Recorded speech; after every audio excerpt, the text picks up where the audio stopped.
Dimulai.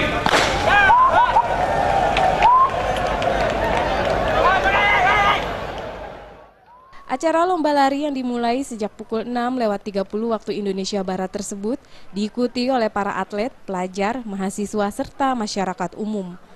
Rute lomba lari yang dilalui oleh para peserta sendiri bermula dari Silang Monas, Tamrin, Bundaran HI, Sudirman, dan kembali lagi untuk menyelesaikan finish di Silang Monas.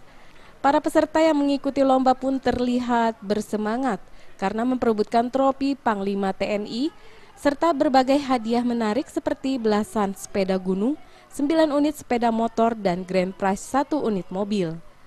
Ditemui usai melepas peserta lomba lari 10 km, Panglima TNI Jenderal Gatot Nurmantio menyampaikan rasa sukacita atas terselenggaranya acara tersebut. Pihaknya pun meminta masyarakat untuk bergembira dan melakukan aktivitas positif seperti olahraga lari. Menurut Panglima TNI, selain menggelar lomba lari juga ditampilkan demo terjun payung yang diikuti oleh perwakilan TNI Angkatan Darat, Angkatan Laut, Angkatan Udara, serta Polri.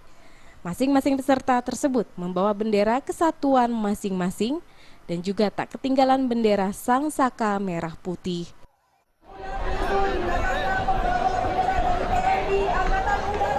Wah, ini merah putih nih.